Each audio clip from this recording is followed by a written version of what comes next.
If so, we're needlessly edgy. Continuing right from the last episode, Gardos was being rather timely announcing his campaign against the current ruling party in Yaiba. Seriously, if I get another text message about either of these buffoons, I'm gonna throw this phone away. Of course, the heroes weren't interested in that noise and just wanted to continue the evacuations. With that, they decided to split up, with one group trying to take back the castle, while the others tried to help any other nations who needed help getting to the arcs. $10 says the post office is gonna lose them and then blame it on some hurricane rather than just some idiot putting in the wrong boxes. Yes, I recently had some bad experiences with my mailman, why do you ask? But yeah, it was pretty neat to see that everyone was doing something in this episode, though we were focusing more on the princess, specifically Yaiba, trying to deal with Gardos, because yes, of course the rival character will be able to defeat the big bad of the show before the final episode. Right. Said Big Bad was admiring his big blade because, come on, just look at the dude. No, and he was also looking at the Sword of Judgment. However, the spirit of his late brother was less than impressed, but still did want to warn him that such power could lead to his destruction. Not wanting to listen to Vargas, Gardos had one of his personal droids deal with him. And just as the boss of Monkey Lumiere had been sucked up, no sooner did the princess and the queen arrive to confront Gardos. All of this was being observed by the Guardians, who were watching from a coffee shop even though everyone should be evacuating. I mean, come on, what sort of soulless coffee shop would remain open even during the apocalypse? Okay, that makes sense. Actually, I think the implication was that they weren't in Atlantia, and maybe dimension hopped into another Battle Spirits world like Heroes, which basically was just our world, but of course in more TCG projection technology, which yeah, I'm still waiting on my Solid Vision dual disc here, guys. Anyway, our heroes confronted Gardos and inquired why he was doing all of this. And of course, like many JRPG file bosses, he wanted to become God, which to be fair, he was getting pretty close to that goal. Part of that reason was because he wasn't exactly like other people. Huh? Wait, so he actually is Aizen with a tan? Actually, it was implied that he cast some sort of spell that completely ceased all of his biological aging. Which, yeah, I guess that would explain that in spite of being the younger brother to an ancient warrior, he was still looking pretty good. And of course, he sought to rule through authority, which ironically was the perception of Yaiba they tried to sell the people on. Meaning someone was projecting for the longest time, huh? Of course, the heroes want to stop him and lead the people by restoring balance to the world, much like how they managed to find balance between the eyes of light and darkness. With that, and as said earlier, Yaiba challenged him to a battle, which Gardos decided to broadcast to the whole world. Why can't more presidential debates just lead to a TCG?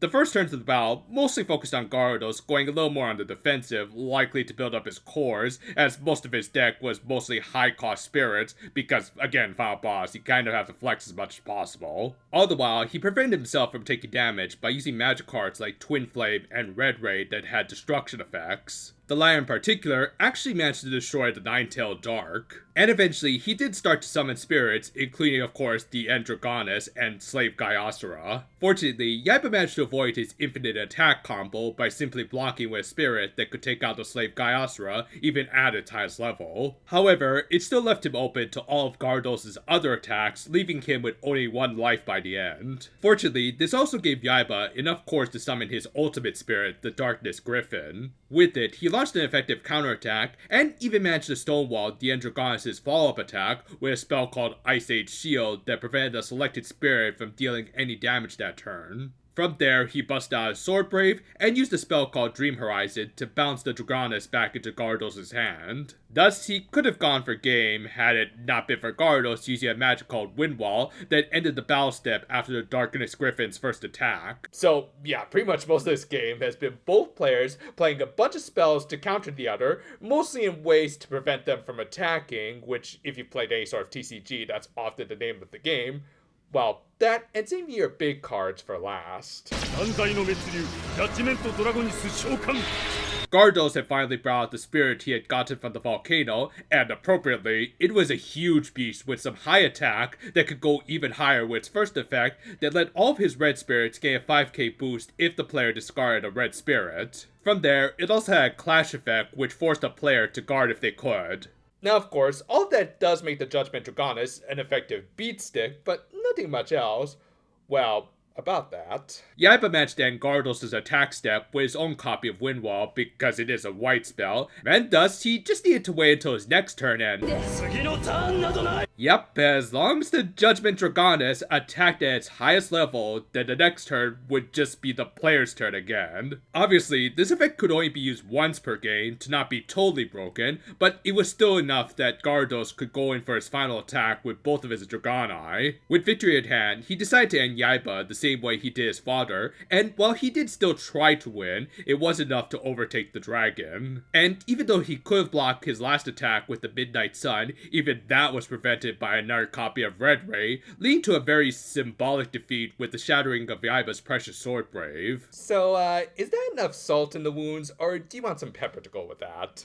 With that, the young king suffered his first loss in the whole series and was just a little worse for wear. On top of that, they ended the game chased out to a crowd full of angry people storming the capital, castle. Damn it, why do I have to review this stuff during an election year? Anyway, Edgy Cell tried to take them, even managing to disable Bringer, but fortunately, the episode ended with them being saved by the messengers, who decided to fully join the Sword Eyes and turn against God, who at this point was starting to talk through Gyarados. Now, this is how you set up a final boss for a card game anime, by just giving himself the most powerful little pieces of cardboard ever. What made it even more effective was, of course, the fact that he defeated the only character in this show who has gone undefeated in Yaiba, all the while hamming it up to the nth degree. It sets Tsurugi as the one who needs to defeat him by establishing how much of a great challenge he will end up being.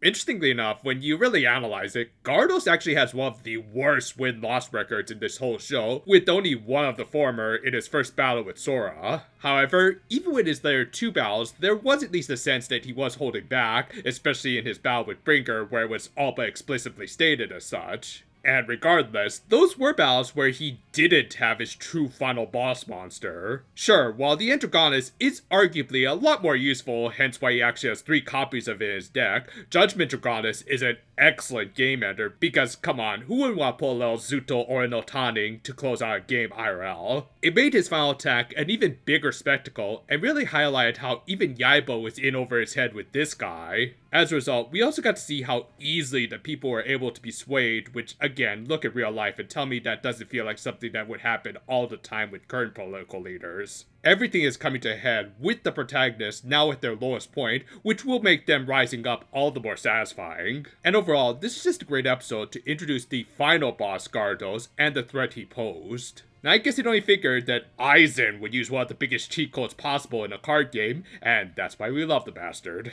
Thank you for watching, and as always, be sure to check out some of our other videos on this channel. Currently, we are working on the next part of the Max Heart review, but in between, we may also do a Doujinshi review or 2, depending on whether or not we can get the proper material ready. We'll see. Still, look forward to whatever comes next. And until next time, though, farewell for now, my friends, and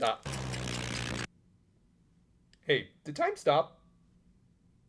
Ah, damn it!